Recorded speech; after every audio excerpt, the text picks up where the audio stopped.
everyone, and welcome to Backcap episode 5 again. We are entering our part 2 of the Beginner's Guide to Gigantic. Once again, I am joined by the lovely Kyle, aka Fox with all caps, and Mr. Perry, aka Noirbot. Good Um, evening. and so I guess we should start with a little recap.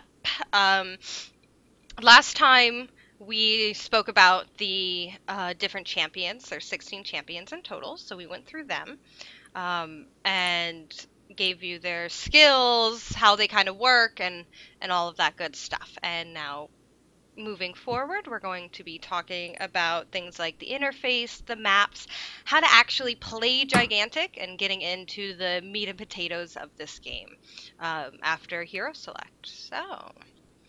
Let's see where we're at.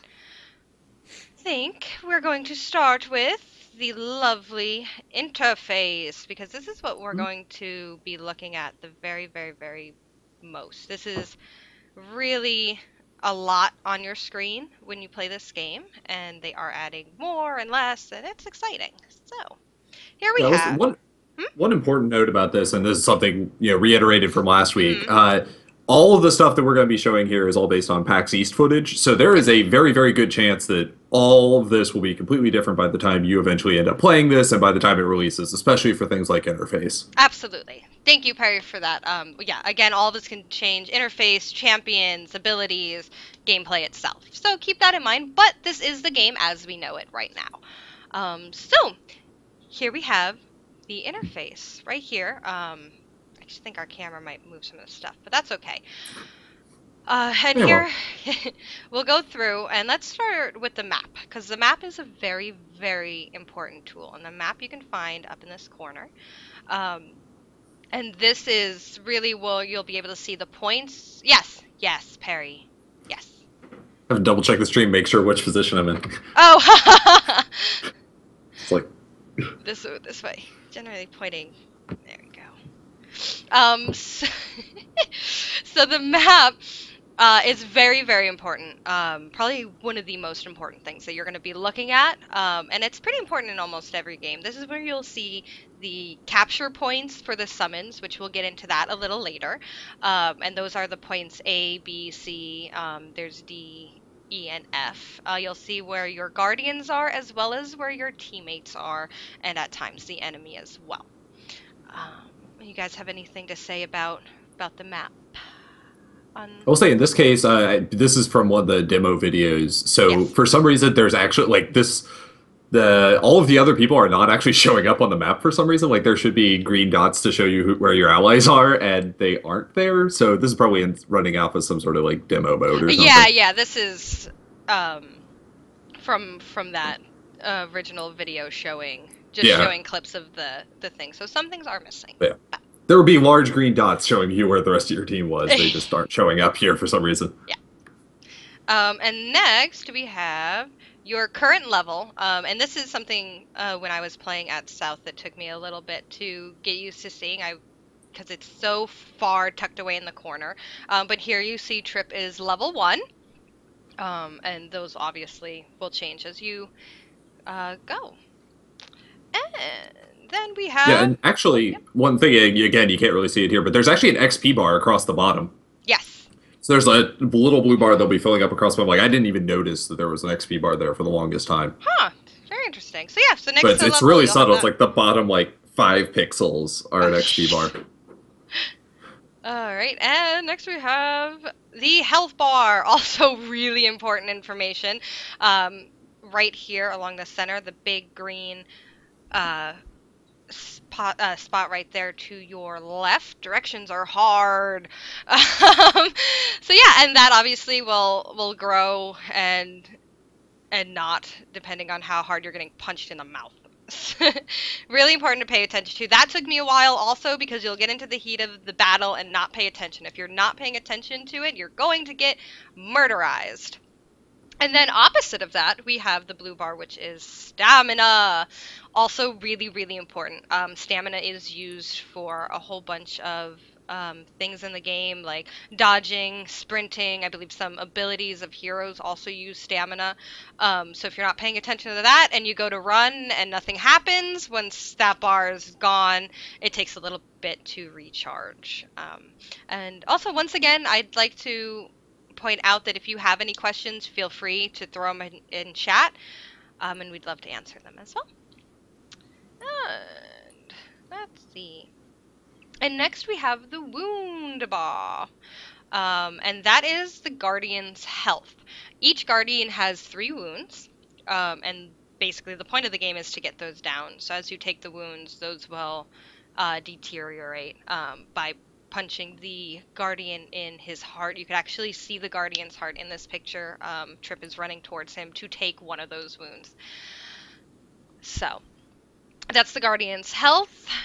Each of the 3 ticks you can see separated by the lines. Next is your kills. I know that's pretty small, but in between the Guardian heads are kills, so you can kind of keep track of how much murder is happening. And note that this is kills since the last time your Guardian got on Rampage. This isn't kills for the whole game. Yes, thank you. All right, and then capture points. And these are the points which you capture, which are the A, B, C, D, E, and F points. And those are important to keep track of as well. And then, of course, this is pretty self-explanatory. You have the crosshair in between your health and stamina, so you know where your attacks are going and all that. Scrolling up. And then we have your abilities. And yeah, I mean, really self-explanatory. They're your abilities. That's what you'll see. That's where you'll go to upgrade your abilities as you level. Power bar. So the power bar, again, really, really important. That's how you'll keep track of how much power you're getting and generating. Once that power bar is totally filled, your Guardian is going to go on the rampage, and that's when you'll have your opportunity to get those wounds and to affect the enemy Guardian's health. And you should also mention too, the power bar turns into a shield bar when the other enemy is attacking. Yep. Or with the other Guardian. Yeah, it's not just filling up all of it. So essentially, they're both start filling up at the same time, and then whoever gets their bar full first, they get a push, and then the other team's power bar turns into a shield, and then you lose all of that after the push. So it's a race essentially to each push. Yes, exactly. Thank you, gentlemen.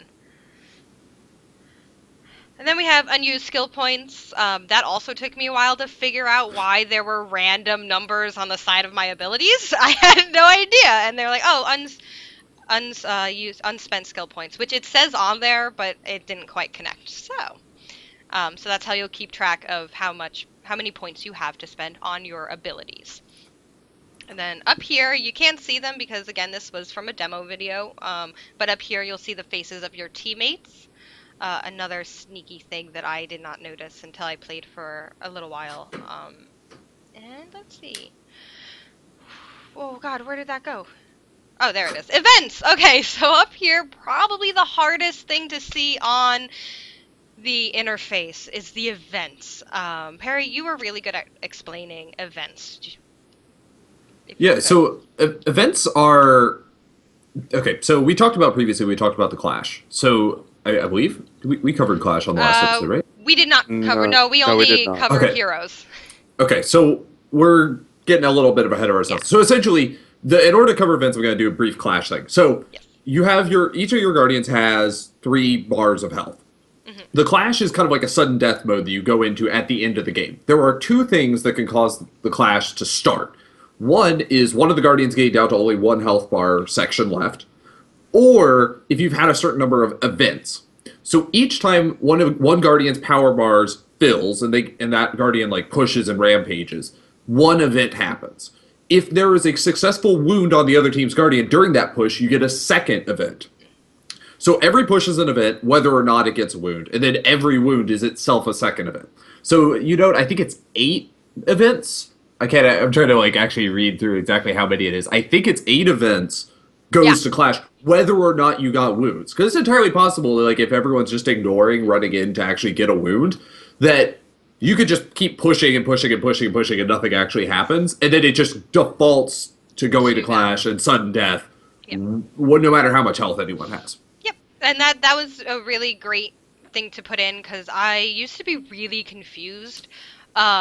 I used to think it was like a random timer or something, and this is really nice to keep track of where you're at and kind of decide even a strategy. Do you want to go for 2 wounds or do you want to go for events and just get to the clash, which is really fun.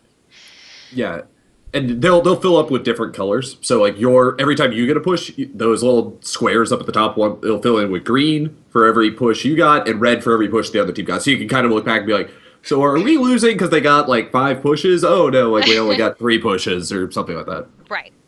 All right, and lastly, oh, that is lastly. All right, I have officially run out of stuff to show you on the interface. If you guys see anything, notice anything that should be talked about on the interface, oh, by all means. I mean, I think that pretty much covers it, though. Oh, the one other Yes. thing, focus bar. So right over to the left of where Timber is, you'll see on your 5 abilities you got left click, right click, Q and E, and then F, which is focus. So focus is the equivalent of like an ultimate or super ability from other games. You can see kind of the shred of a tiny. You see how it's grayed out right now, and there's like a tiny shred of a bar on the bottom of it. That's your focus bar. You build up focus by getting kills and doing stuff. The exact way you gain focus changes character to character. You can only use your ultimate ability once that bar fills up, and then your focus will go from gray to being like shiny yellow with a number on it. So, and then there's 3 levels of focus that do more damage or more whatever. Yes. All right. Thank you for that. It is so it's so hard to see on here. So I'm gonna go ahead and take all of this away. Get rid of all these check marks. OBS is a total nightmare right now. All right, and we're gonna I go. don't want to see it. No, you know, it's a nightmare. And just real quick, while we're in kind of the mechanics of looking at it, here are the default controls. Really self-explanatory. Pretty standard affair. The only thing that's different is the dodge mechanic. In Gigantic is using shift and then the direction in which you want to dodge. So there it is. Move forward W, move back is S, strafe left is A, strafe right is D, sprint is left shift, jump is spacebar, dodge is shift direction again, and once again those. Oh, skill 4. That should say skill 5. Skill 1, left mouse bumper. Skill 2, right mouse bumper. Skill 3, Q. Skill 4, E. Skill 5, you don't have 4 skills. Skill 5 is F, and that's your focus. So yeah, so that's that. And again, dodge and takes away that stamina that you saw earlier, so you need to pay attention to that. Yeah, thank you, Sir Good Mood, for pointing that out. My errors. So yeah, so that's it. I was trying to show my Kappa pin, but you couldn't see Oh, it. let me see. Oh, but it Can you gets see so it? bright because of the light. Yeah, it's a little too shiny. There Ah, we go. there we go, Kappa. That's my life. I don't think I've done one show where I haven't had a error like that. I was at a Twitch gathering on like last Monday. The one yeah. I went to Clara. I went to meet Clara at, and I got a pin. Yeah, immediately after the show last time. That's awesome. Okay, here we go. And so yeah, that's enough on default controls. You guys get the idea. So next, we're going to get into, I have it up here. Let's go ahead and get into summons, because that's next. Yeah. Are you excited, Perry? You look so excited am for so it. excited. So So excited. excited. So you saw on the map, again, we talked about the points A, B, C, D, E, F. It goes on forever. And those points, you can put creatures on. You have summons, and they will do different things for you. The general types are defense, attack, healing, and vision. And I'll go ahead and let Perry start off the conversation on our guardians. Oh goodness. So the short version is you can place these down the points. They hold the point for you. It's the same as like capturing. So I mean, a lot of other games you capture the point, you stand on it for long enough, and then like it's your point, and then you put a flag up or something. It changes colors. Here you run up to the point, you summon a creature on the point, and then the creature will be there either healing you, defending you, whatever. So every summoned creature has some sort of active effect, which is its attack or its healing aura or something that it does. And then there's a passive effect in a larger area that's shown on the map. There's kind of like an aura around it. And so it's either how much the air in that area you either get like bonus attack or bonus defense or bonus healing health regen, or it lets you see everything in that aura. And so those are kind of the two basic mechanics that you get from these. Right, excellent. And Fox, what are some? You're really good with strategy. What would you say are really good sort of summons to start off with? What would you recommend? Okay, so it varies between maps. But I would say definitely taking a vision and healing are the two most important creatures that you could possibly have. I don't typically upgrade healing. I feel like the young bloomer that you start with is perfect enough, and to spend time upgrading it to something else is almost pointless. So again, yeah. So if you're playing Canyon, if you do end up taking two Serbs, which are Vision, you're basically going to cover your whole map. And then on the third point, you can put a healer. But that's about it. I don't necessarily run defensive creatures, but some people prefer. Like, it really depends on your playstyle. Yeah. Well, and actually, one thing I just realized I forgot to mention. So all of the creatures, there are small creatures and large creatures. So for smalls, they're all the same in the sense that like there is one small healing creature and there's one small attack creature. The defense check. I skipped over way too much. So, so your defense creatures are Cyclopses, which you can see a tiny little one-eyed cutie. And then there's your attack creatures are dragons or Motigas. Which there's the little green one is the small one, and then the big purple flaming dragon is the large attack. And then healing is bloomers, which are these little plant tree creatures. And then vision is Cerberuses, which actually aren't in this image, I just realized. No. But little two-headed dogs, three-headed dogs that'll attack things for you and provide vision in area. So all these, you summon them in as a small version of it. And then you can spend your focus, which is what you built up for your ultimate abilities. You can either spend that to use it as your ultimate attack, or you can burn one focus to upgrade a creature from its small version to its large version. And so usually the large versions are more defensive or more attack or heal more or provide a larger vision aura and all that sort of stuff. Yeah. And so, yeah, there's a lot of strategy to like what times you want to spend your focus on, winning a fight versus upgrading a point to protect you. And what points you just don't want to bother upgrading on because you're probably going to get taken back by the enemy and you don't want to invest a focus into a point you're probably going to lose. And to kind of just touch on that, when I said that I don't really use defensive creatures, I mean I don't really use defensive baby creatures, because the way that the summoning system works is doesn't matter what baby that you summon first, you can always upgrade to any other class of creature. So typically what I would do is I would summon, vision creatures on, your back 2 points instead of, a defense and a vision. And then later on, upgrading one of the vision creatures to a bigger vision or a second level vision creature, which gives you a lot more radius in terms of vision. And you don't necessarily need two of those. So then you can take one of your other baby creatures and summon a large defense creature. And sometimes even a Drake, which does take 2 focus, I believe. Yeah. Yeah. And all of that's subject to change. They've been, from what we've seen between PAX South and PAX East, stuff changed in between that already. I mean, there's been a lot of changes in summon mechanics, so odds are all of this is going to be pointless by the time this comes out. The mechanics have drastically changed from both builds. It's almost like they reinvented the game in a way.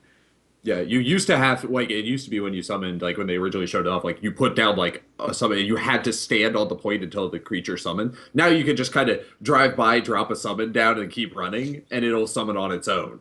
Yeah. which is completely And changed the and mechanics. that being said, we kind of skipped that whole egg summoning system.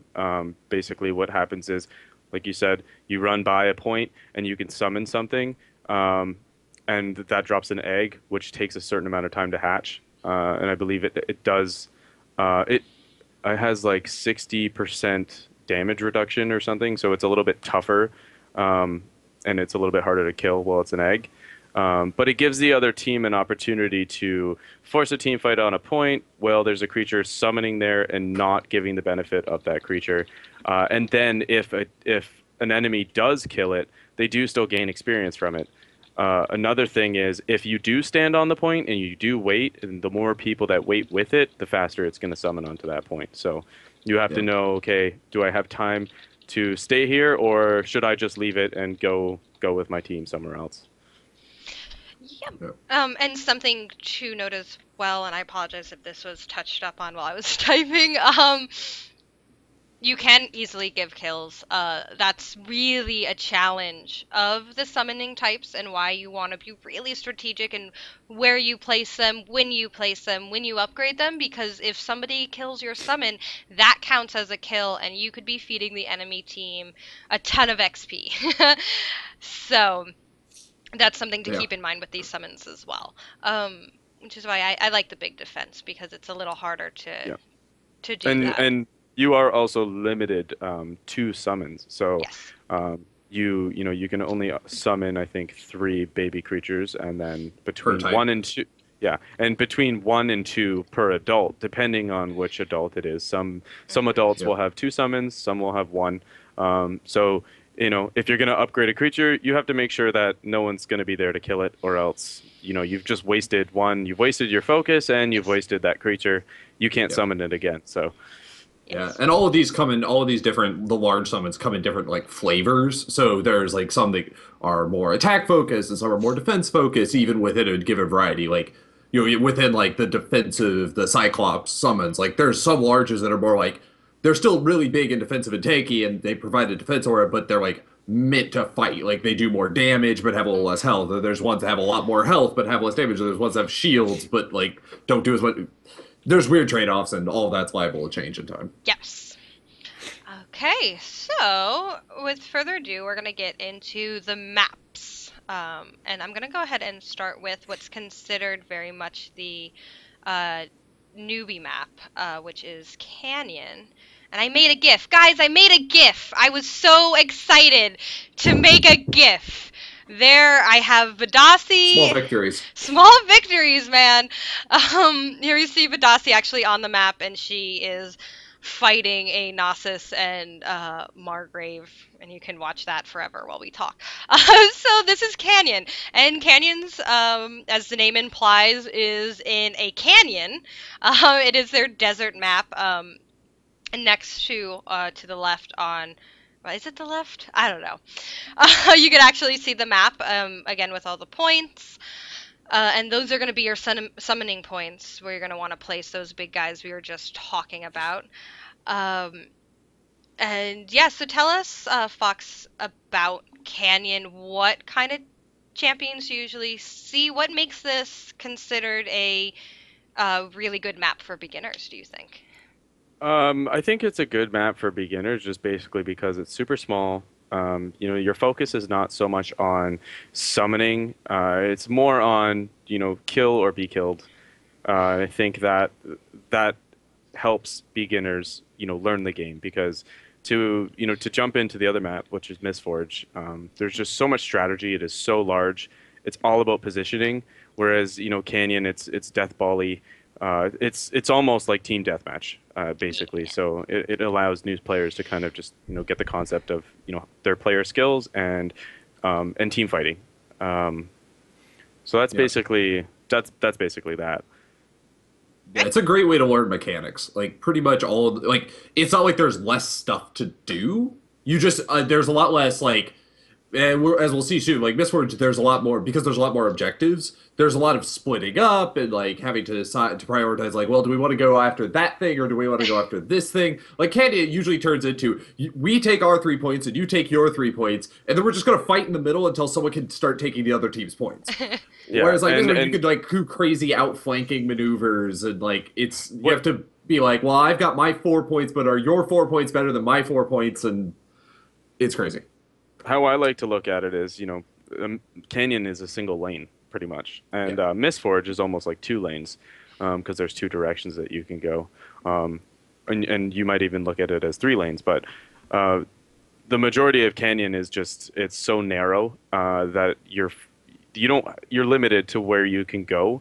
So in terms of comps, you're gonna see teams, taking a healer, taking an Ossus to have that melee.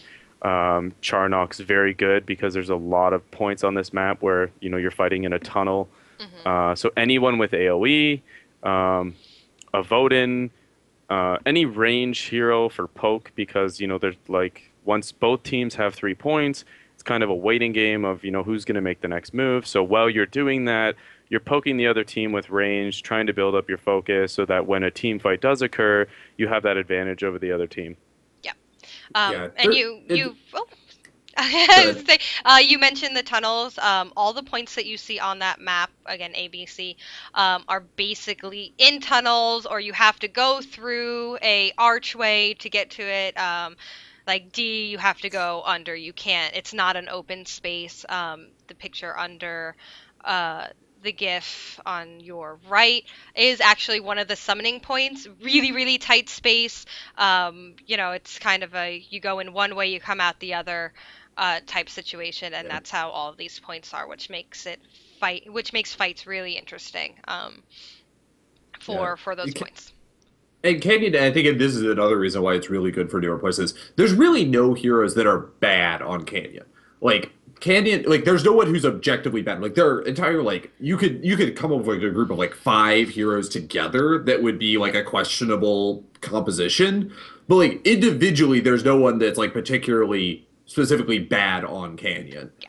as a map. Whereas like because especially with the like one of the main things we'll get into this a little more Mistforge is the size of Canyon. All of the range characters, for the most part, have range that's equal to the distance they can see in because everything's kind of close together. Like almost all the range characters, if you could see something, they could shoot it. Whereas Mistforge is a much more spread out map, so there are characters where like you will run into like, oh, I didn't even realize that Charnock had a maximum range, and then you find out that like that person's just out of range. But like you can see them, they're right over there, and you want to shoot them, but like you don't have enough range on them. Whereas like there's pretty much nowhere in Canyon that's out of range of a Charnock. Oh yeah.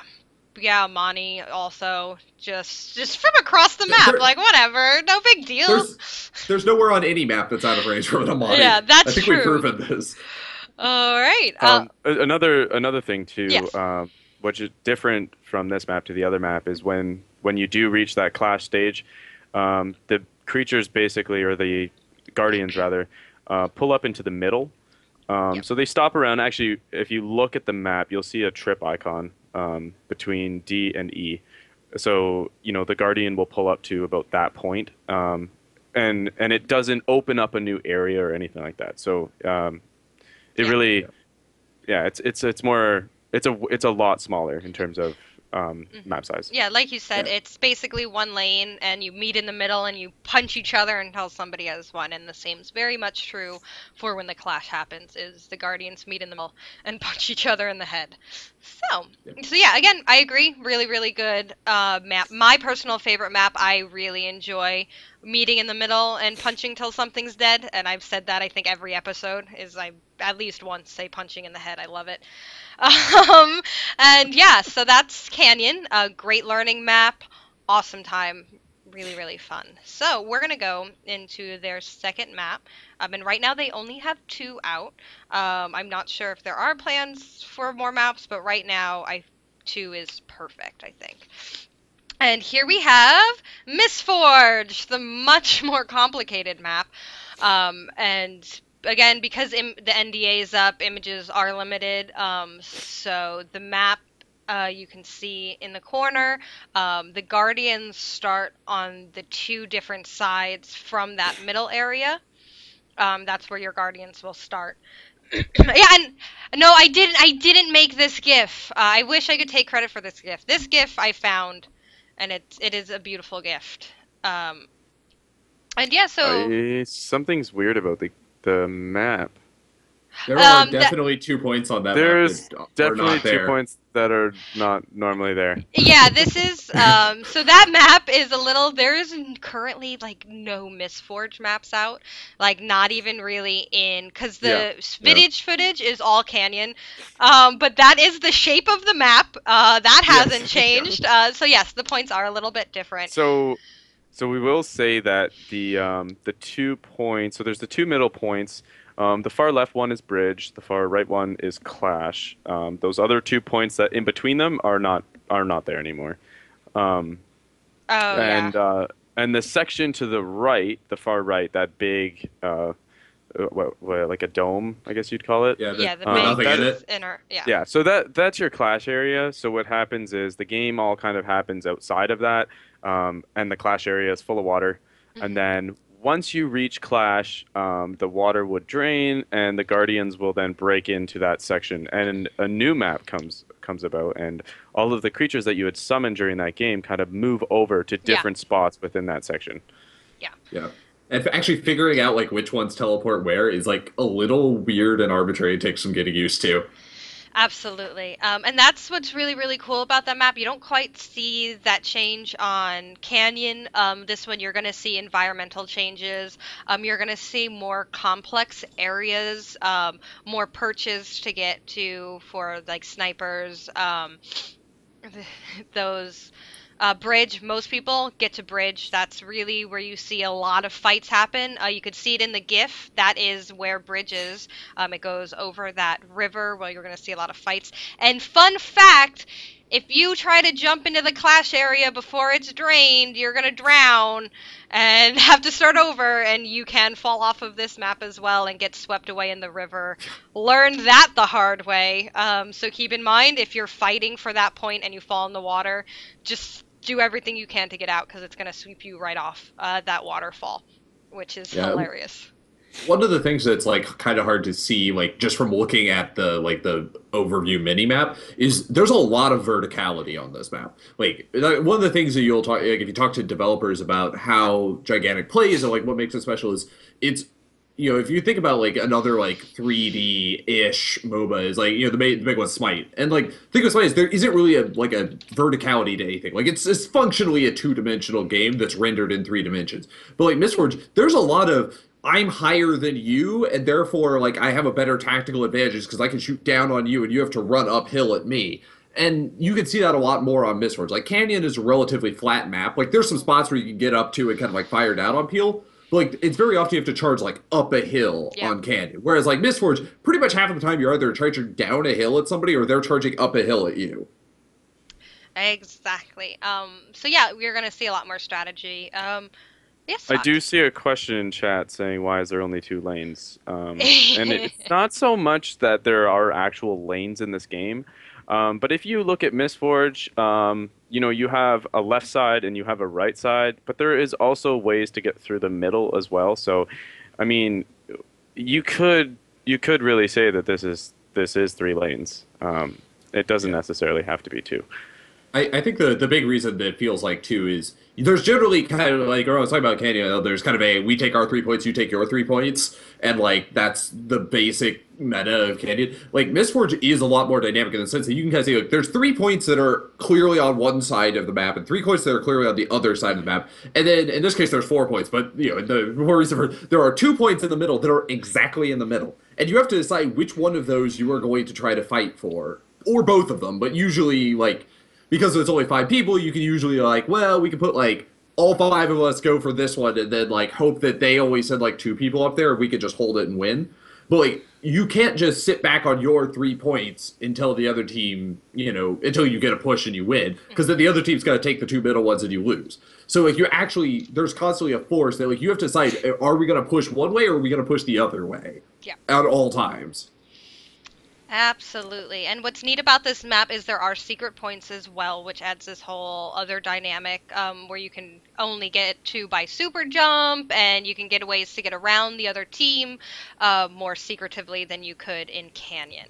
So that's really Yeah. interesting about this map is it takes a while to really understand where you're going and Um, on the map. Yes. another question says, what is that weird point that's sticking out at the far end? That point, as useful as as useless as it looks, can be used for certain things like vision, which again gives you the vision of your whole base to stop backcapping, which is kind of a mechanic that is like a meta that's been put into this game that you see more often on Mistforged than you do on Canyon because there are a lot more ways to actually get behind the enemy team and come from the back. So by putting pressure on the enemy creatures in the backside, you're stopping the enemy from generating power for one, and two, you're also forcing the enemy to send somebody back to defend those points. And this is a strategy that has just been developed in this game to split up the fight, split up teams, to force people to, change their positioning. And that point there specifically, is it can be used for vision, it can be used for healing to allow if you're in your forest area, then, you can still get healing from that creature. And it's a lot harder for the enemy to get to. That's basically why it's that far out. Yeah, it's kind of an interesting point in the sense that it's so far out of the way that it becomes like to give a sense of scale, like Mistforge is significantly larger than Canyon. Yeah. Like pretty much all of Canyon would probably fit in between like where your Guardian is on Mistforge and the middle of the map. Yeah. Like roughly I would imagine Mistforge is about twice the size of Canyon. Like you could put like a canyon here and then like another canyon up here. Right. Exactly. Yeah, it is a very relaxing map. I like the setting Yeah, of it's the definitely pretty. trees. It is gorgeous.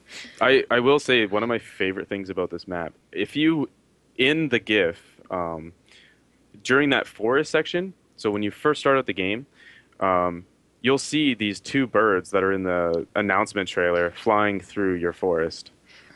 Oh, that's so cool. I've never noticed that. Yeah, it's really cool. So you will see them actually flying through. And I think there's a section too on the bridge there where the petals like fly up and everything. So Oh, Yeah. that's It's kind of like the enormous like ghost jellyfish on Canyon. Like if you go to yeah, the C or D point, if you like rush straight there, there's like and you look off into like off the side of the map, there's like an enormous jellyfish that appears. oh man. Oh, and a question. How are the sounds of the game? In the sense of how are they? Because the sound effects are incredible. Yeah. The yeah, music's it's beautiful. Yeah, it's really gorgeous. I mean, even down to characters like Zenobia will squish with her tentacles as she moves. This like awful wet sound, and it's so cool. So yeah, lots of Yeah. details in all the sound effects. Yep. And And some of it's it's just definitely really yet great. to come. Like there That's are an definitely some characters like don't have sound effects yet. Yeah. There's like I some of the will newer say ones. too, the Guardians have the most immense roar, and it's so loud. It's Like so it is cool. so loud. Yeah. Um, it's awesome. I'm glad And you their brought them voices are up great too. because we're Like gonna it's go. tired of waiting. All right. Speaking of guardians, let's meet them. Let's meet some guardians. These are the guys that we are fighting for. I've heard it described as we are the minions. The heroes you choose are their minions. And there's the two houses. There's Naga. And well, I guess that's not the houses' names, but one house has Naga, one house has Griffin, and these are the guardians who you are trying to wound or trying to protect. Again, the point of the game is to basically murder one of these um, gigantic guardians. um, so you Yeah. you like it? I know we haven't Uh, had one gigantic pun all night. So these are them. And let's go ahead and we'll start with Naga. Fox, would you like to tell us a little bit about Naga and his abilities? And all that. So basically, the Naga, his main ability is that he shoots poison, which is like it's a dot essentially, and he's a force to be reckoned with. He's huge, he's loud. His poison does a lot of damage. Very good against backhappers. Like Trip, for instance, because what happens is she comes in, she's invisible, she's stealing power from your guardian, she gets hit by poison, she goes invisible, and she's taking ticks of damage. And it gives you an Yeah. opportunity to either, one, she'll die from it, or two, you'll be able to see her running away because she's poisoned. So Yeah. that's basically the gist of Naga. And Naga is a sniper. Like he has because the thing with Naga is like if you run into his aggro range and like he'll be like you'll get like the little pop up that's like like he's gonna attack you like he's seen you he's gonna go after you and like you can start running away and he'll still fire after you, like enormous poison blobs like coming in from behind you and they go a really Yeah. long distance have great so you'll just and be they're like and yeah, yeah they're also AoE as well, so they stay on the ground. yeah And if you run in through them or anything like that, then they're gonna poison you. Yeah. And a quick aside, I'm sure the houses will have story and a history. Right now, there is not a lot of lore out, so we don't know what those stories are just yet. But there is going to be a lot of lore and a lot of history, all tied into the game. Even the maps will have a tie into the story as well as skins and stuff. So, yeah. Mr. Perry, would you tell us a little bit about Griffin and his abilities? Yeah, so I mean, Griffin is pretty much a direct counterpoint. He has two basic attacks. He shoots enormous tornadoes that go through walls, knock you around, and do enormous amounts of damage, and he can stomp on you. So the stomping thing, particularly, and pretty much both of them have some form of like ranged attack and close attack. Naga's is he just like spews a bunch of poison right at his feet. It does an enormous amount of damage. Griffin's is he kind of goes, "Hey, you down there! Stomp, stomp, stomp, stomp, stomp, stomp, Yeah, he stomp." It does. just kind of smacks over. It's really scary and kind of hilarious. It totally looks like a cat trying to catch like a laser pointer. Or it's like, hey, dup, dup, dup. It's pretty Except cute. it does an enormous amount of damage and it'll like two shot you. And then the other ones he shoots out like three tornadoes that kind of fly across the map, and if you get hit by them, you get knocked around. Um, in general, I think the general consensus is that Griffin tornadoes are way more dangerous than Naga's poison. But Griffin tornadoes are super scary. They Yeah. are. Especially if you're melee. Yeah, Yeah. absolutely. And you will get killed by these guys. Naga Yep. and Griffin are no joke. If you run up to them to try to do some solo maneuvering, there is a good chance that you're going to get stomped and poisoned to death. Especially on Canyon, because like with Canyon, like we were saying, like they when you get to Clash, like they move pretty much to the point where their aggro radius is like half of the available area left on the map. And so if you're like so much as even remotely close to them, they're going to be firing at you. Like Mistfords, they stay pretty far apart most of Yeah. the time, so like you have to be like right up on top of them before they'll start attacking you. Like Canyon, like I think Griffin's tornadoes cover like three-quarters of the Clash arena. Yeah. Yeah. So like you'll be I, like sitting like near your own points, and it'll just be like, where did that tornado even come from? I like when you play on Canyon, it's really cool. When it does end up going into Clash, when they get in, like right before they hit the middle, they break a rock off from the side, and if it lands on you, it kills you, which is really cool that the environment can actually have that effect on the actual game. Yeah, absolutely. What are the Guardians actually guarding? I couldn't tell you. I have no idea. Like I assume it's like the guardians of the houses because it's Yeah. House Orion is the Griffin and House Yeah. Devedra is the Naga, and they like presumably like they're like warring factions and something, Yeah. and they're like the guardians of the house. They're like the royal Yeah. protectors or something So of like it's implied some maybe if level. you kill the Naga, you get control of the house, and then yay, take that. Yeah. Um, I think maybe. like the only bit of lore that's like been definitive is the point of Canyon is that there's like ghost souls like trapped under Canyon, and like the houses are like mining ghost soul energy or something. And so like presumably maybe it's like some sort of big like mercantile economic war or something. I don't know. Economics with Needless gigantic. speculation. All right. So let's get into power gain, and we'll get into wounds right now. So let's figure out how do we murder these guys? They're so big. And the way you get to them is through power. I'm going to go ahead and throw up the power bar. You have to fill this power bar. Um, You cannot just go up to the enemy's guardian and punch them. You can. You will not get a wound that way. You will steal a little bit of power, but it's kind of risky, very, very dangerous. Again, they will murder you. And here we have House Devedra with a full power bar. That's what it looks like when you have um, gained enough power. And there is three ways to gain power. There's through kills, through summons, and again through stealing power from the enemy guardian. Probably again the riskiest. And Yeah. basically, yeah. So kills, big way to gain power. Obviously, you have those team fights, you have those assassins kills, you have summon kills as well. Um, and then again, there's the summons. Some summons will generate power for your guardians. Yes, Perry. And just Uh, having map control. I mean, you can see like kind of in the pop up there. It's like nine kills to four and 4 points to two. So four Yeah, points to two means you have full over half of the points. You have map control yeah, that gives you some passive tick of power per second or yes, per 3 seconds or whatever. And then the kills give you like a flat. Every kill gives you 6 power points. right. Another thing to note too, as well, when in terms of summoning, so you may have 3 points and the other team may have 3 points. Um, but if you're fighting on your point and your creature is in combat, it stops generating power for you. So it's important to note that it's not always smart to engage your creature in combat or to have the enemy engage your creature in combat. Uh, when you're playing a 3 point versus 3 point game, Yeah. because essentially that's a 3 point versus 2 points, Hmm. and the other team will be gaining that power faster than you. Yeah, Well, and that's the other reason backcapping works really well is like if you can send one person to go just like aggro one of their points, they don't even have to kill it. As long as they're like kind of skirmishing with yeah, it, that point isn't generating power for their team. So like you functionally denied them a point for as long as you can hmm, keep it in combat.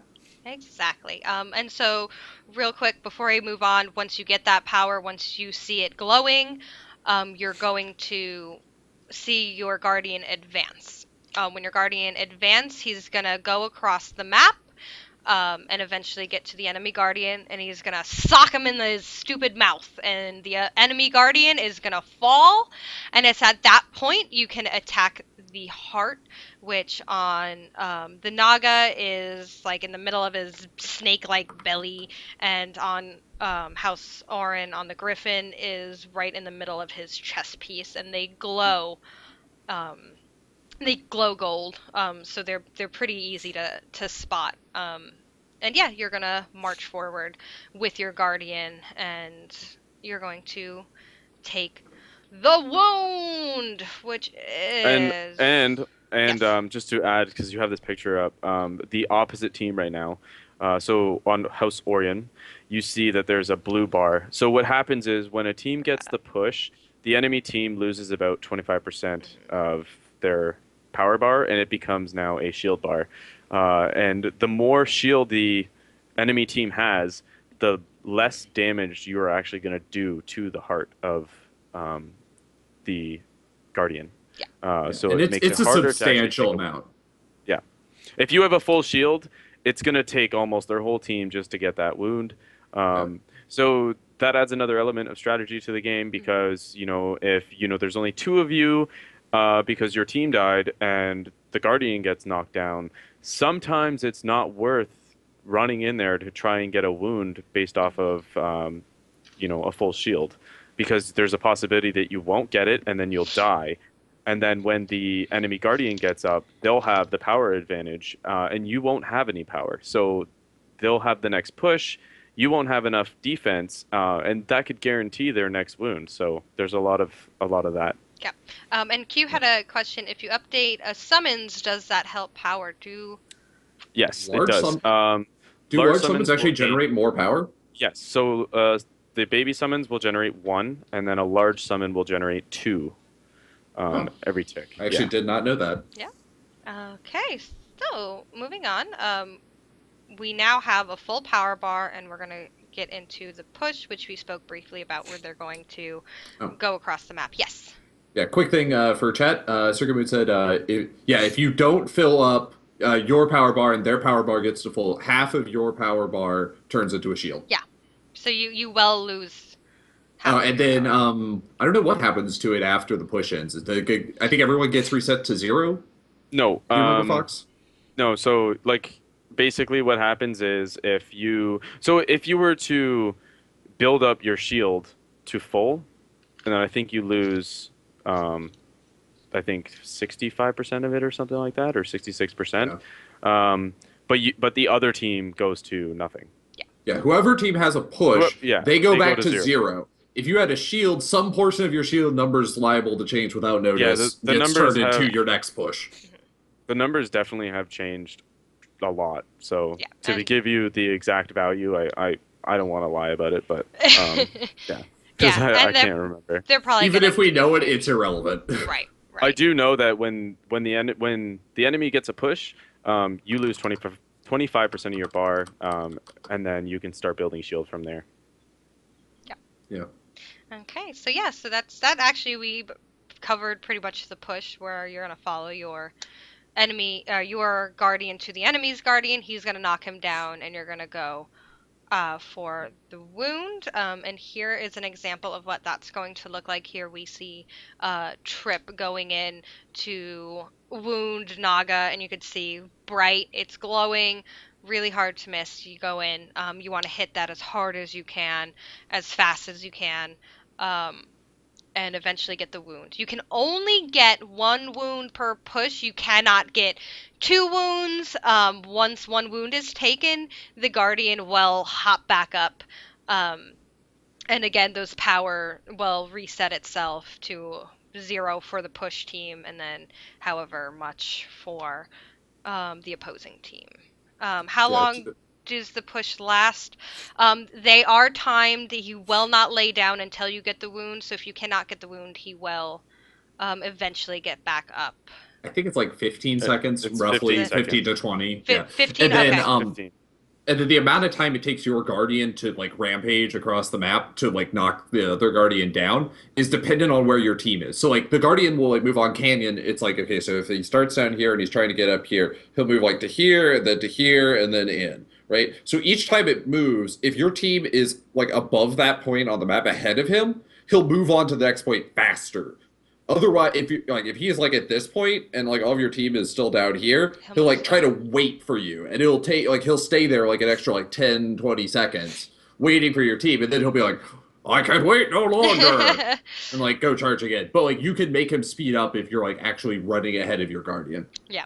And no, you cannot hit anywhere else on the Guardian. You only hit his heart. If you punch him in the head, you're not going to do any damage to him. Like Yeah. the hitboxes are a little weird right now. Like you can hit him a little bit to the left and right of Yeah. it, but that's probably going to get I, fixed I up. I think a lot of it is based off of melee characters and things like that. So Yeah. the hitbox it varies between characters, I think, or Yeah. character Yeah. types. Yep. Yeah, because it's like Woo or some of the characters that have to like jump around and like have a little more of a movement based thing. Like his Yeah. hitbox is a little like has to be larger because like Woo like if you could only hit him like tiny little spot like you would spend half your time Yeah. missing, Right. which would just I would not say be your, fun. your hitbox is almost the size of, what's in between right now the health and stamina bar on Trip in that picture. Yeah, You have that's about your hitbox. Yeah. Um, no, you can hit him. But there's yeah. some points where Amani has Amani infinite can just range. yeah, can just hit him. But Yeah, again, it is timed. So yeah, that is an advantage of range characters. You could hit him Um, yeah, quite a bit and away, again the but one that the might get one thing changed. is, as you're Mhm. defending, depending on what characters you have, if you have like a Margrave or you have an Ossus, you could stand in front of it as well and block those Amani body shots. block. And you can, yeah. Yeah, So you can stop that from happening. Yeah. yeah. I mean, but yeah, there's definitely like you have to be aware Yeah. of range characters like HK and Amani can sit pretty far back and still fire turned. And amusingly, with Margrave, you can bounce like if he gets the thing where he can bounce people's attacks. If you aim it right, you can make other people's shots bounce off your shield and into their own Oh guardian my for God, that's damage. a nightmare. No, don't even get into that. That is incredible. I don't want to talk. Don't give people ideas, Perry. It's dumb and hilarious and really really fun. So yeah, so that's the wound. Again, you can only take one wound per push. And the guardians will do a small amount of damage to each other. So Yeah. there is that, and there are Uh, yes.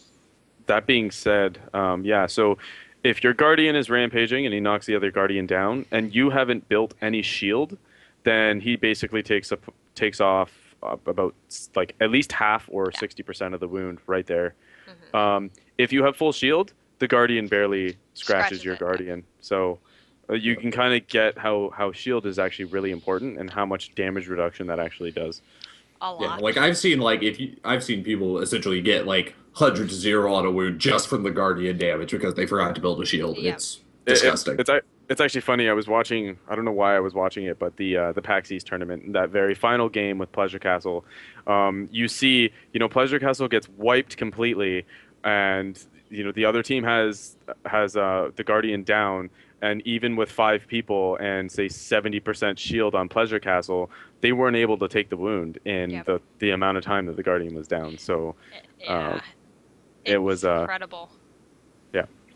So, all right. So that sums it up for wound, which will bring us to one of my very favorite parts of the game is clash. When the clash happens, we kind of touched up on it a little bit on how clash will start if you have the 8 events or if you get 2 wounds. And here in this picture, you can again see what the power bar work looks like a little bit better, the events a little bit better, and some of the wound taken. It looks like this. Oh, this is this the clash picture? Well, anyway, so yeah, so what will pop up? The clash will pop up and let you know that. Oh, here it is. Why do I have 2 things called the clash? Derp. Um, One's the band. yeah, there we go. There we go. The clash begins. That's gonna pop up and let you know that it is now punch time. The Guardian is either going to move to the middle of the point in Canyon, or the Guardians will then move to that bigger arena in Mistforge. In which case the summons will move with it. At this point, you can no longer summon. So whatever summons you had on the map, that's what you get to keep. That's that. Yep. You You can can upgrade. you Yeah. can upgrade if you do have younger summons as well. And you can kill your enemy's summons still. So once they're dead for the remaining of the We clash. we should point out too, because we didn't really get a chance to see this when we were discussing mini maps. But you'll see that on this mini map, there's green points and there's red points. Now the gold rim that's kind of around these points means that those creatures are upgraded, and the that AOE that you see, I don't know how you would explain that, but that's the radius of that Aura. creature, their aura. That is the radius of where their effects take place. So you'll see on, let's say that's the D point, there's a plus. That's a healer. So anywhere within that section is going to get that aura from the healer. And I believe, yeah, that's the only one I could see. I'm assuming that the one where you see Grandma, that's a vision. Yeah, And you can probably. see that when you upgrade vision, you almost cover the entirety of the map, Yeah. especially when it gets into Clash. So in terms of strategy and creatures, you don't need to upgrade 2 of those characters to vision, or 2 of those creatures or points to vision, because one will basically cover the whole map. Yeah. Yeah, I'm gonna say I think this is probably one of my teams because that's the usual loadout I ran for summons at PAX East. Nice. And just a little quick aside, Q had another great questions today, Q, by the way. I believe Mozo's shield will still deflect projectiles from your Guardian's heart. So, and Yeah. Fox did mention that you can also body shield an Amani shot. So, Yeah, Yep. you can And body block for your guardian. You can shield for. No, you can't like cast abilities. So you can't like heal your guardian, yeah, or like if you have no. people that like give armor to people nearby, it doesn't apply to your yeah, guardian. But but you can The body block or do like deflector shields in front of it. Definitely Ashling, one of her abilities will cast a bubble, which would actually block shots to hit from hitting the heart as well. I don't think I've ever actually seen anyone do that. Actually, Yeah, it's super that's effective because interesting. that like lasts forever. Yeah. yeah. So, all right. So yeah, the clash begins. Kills also, I forgot about this. Kills also give double powers, which you could see pop up there.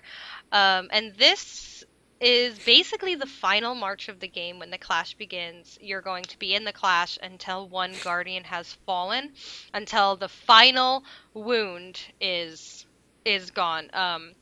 And again, it acts the same as it has all game. You're going to be generating power. You're going to be filling your shield. You're going to be filling your power gauge um, to its full. One guardian's going to punch the other guardian. You're going to go for the heart, and you're going to be taking those wounds. Again, with either the 8 events or 2 wounds. And yeah, you just have to get the final 2. Yeah, and that's that. I mean, after the Well, clash happens, you're gonna punch them, that's and yep. yeah, I The mean, the one thing what I to note like to about the say. yeah, yeah. Oh, Go ahead, Fox. okay. So the one thing about Clash that I really like is that to me, it's the comeback mechanic of the game. You could be yeah, losing the whole game. You could be down 3 wounds to 1, yeah, and you haven't made even a push on the enemy team. But what it comes down to is not dying, playing as a team, and having your creatures. There is a possibility of coming back completely, yeah. and that's what I like about it. We've seen it 1,000 times in the tournaments, in the casual play at PAX. I've had it happen multiple times at PAX where you have all 3. The other team you haven't wounded at all. They've wounded you down to 1, and during the clash, kills are double. So if you just get those couple good team kills, you very well could have a very strong comeback. Yeah, Yeah, and I and mean the thing. composition. Oh, go ahead. Go ahead. So the big thing with part of the kills being worth double is like legitimately it's like each kill is like a quarter of a power bar. Like they count for a ton, which is part of why like I think what Fox is about to say is like composition matters a lot. Like if you have a team fighting team, like a highly assassin mobile team is gonna be really good at getting wounds and getting pushes in the early game. But like when it comes down to clash, like they're gonna have a hard time picking you off. So you can just kind of sit there with your 5 team members and just team fight all day. And if you're consistently getting kills, you're gonna get back to back to back to back back pushes. Yeah. Like I've seen teams That get like 4 straight certain pushes in clash. teams, certain characters or certain heroes are actually really good for Clash, like Amani, for instance, because you don't actually have to push with your team. You can all stay back at your Guardian, and Amani can pick off the wound when the Guardian's down. So you're not risking anyone dying. So when the Guardian gets up after the wound, you guys are almost equal because you didn't lose any players in that play. Certain other characters like Grandma really good on Canyon during Clash because you put down your turrets and you basically own the middle of the map, and that's also very important. So yeah, there's certain team comps that they're great for Clash, but they're not good early game, and so you're basically just waiting it out until Clash happens, and then you come back and win the game. Yep. Yeah. Yep. Minimize the damage before clash, wait till clash, win clash. Win clash, and yeah, and that's. I mean, do you guys have anything else you want beginners to know? Anything that you feel is imperative for them jumping into the game? Oh, one of the big things with Clash that we didn't necessarily go over as much is the fact that you can't resummon things is really, really valuable. So there's a lot of times on Clash where you're going to want to, like, because your points are so valuable and they give you passive, like, because kills are more valuable during Clash, you don't necessarily want to fight unless you know you can win. Because if you lose a fight, like, you could instantly lose the game. That's So that said, the passive regeneration from all your points matters a lot more because that's the only way you can afford to not fight is if I have more points than you, I will eventually get this push and you won't.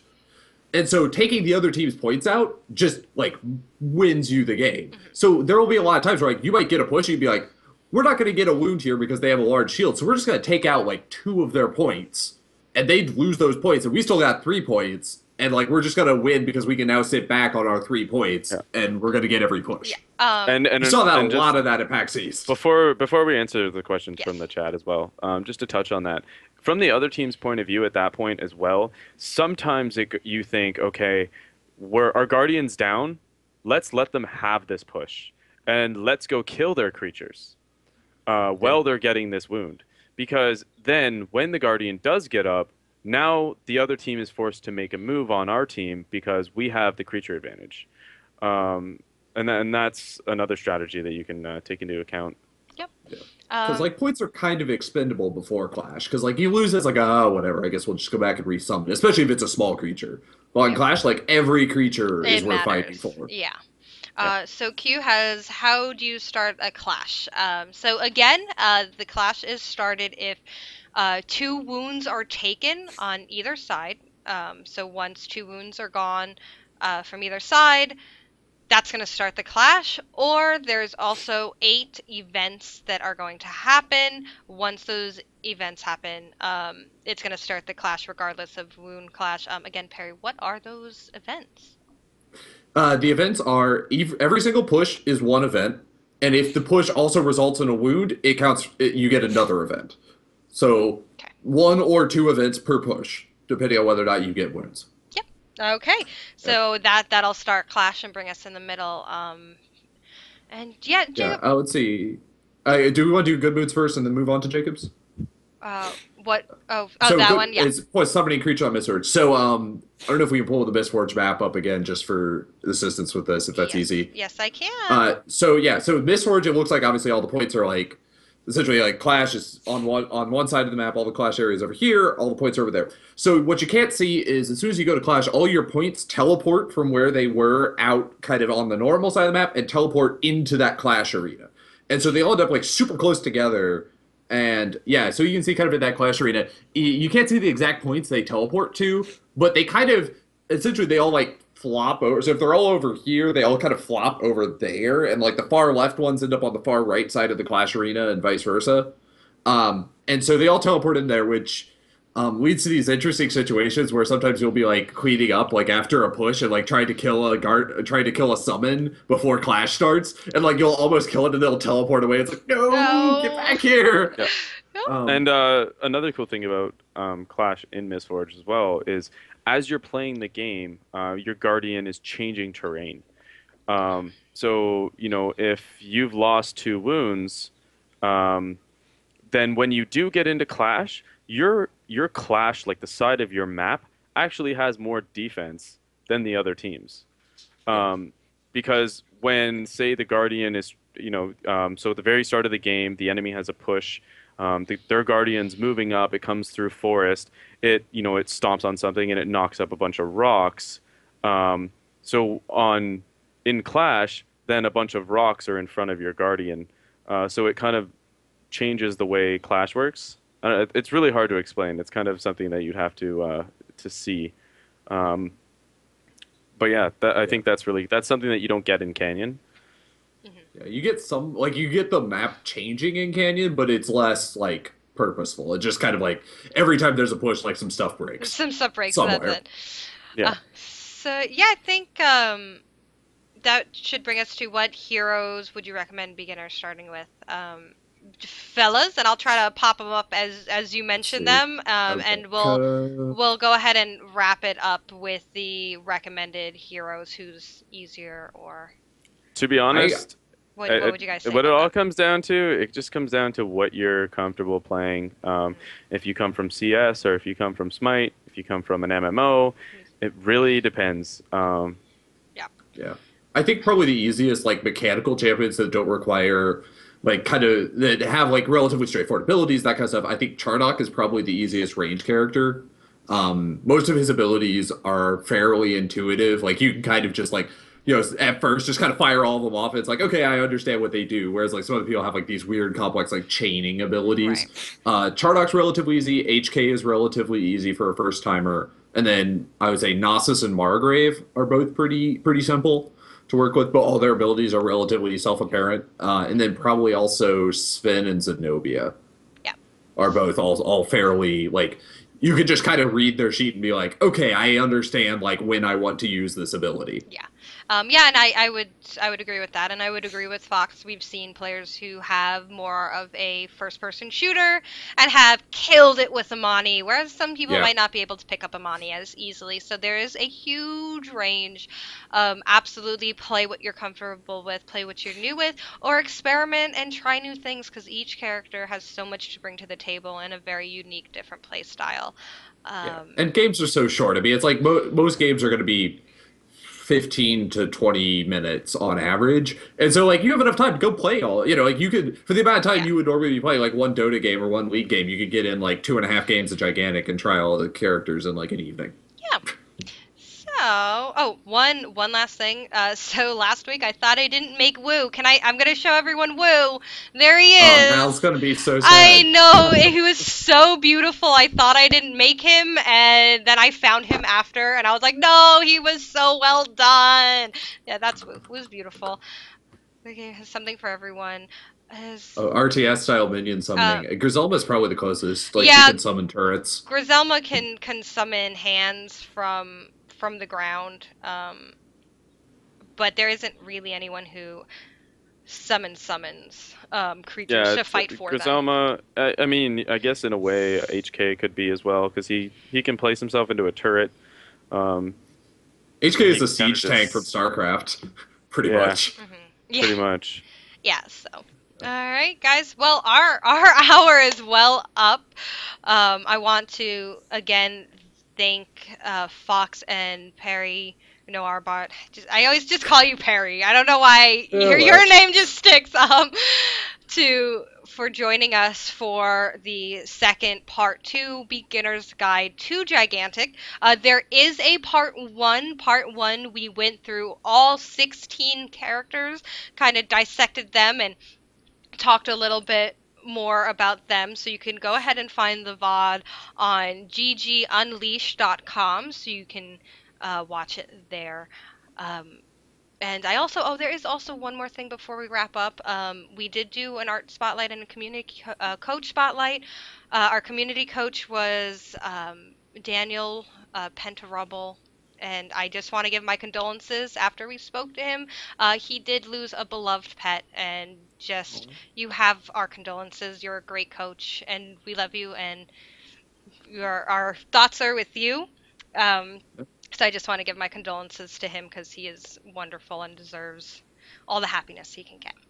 So, on a happier note, tomorrow we're going to be doing the Gigantic Community Council.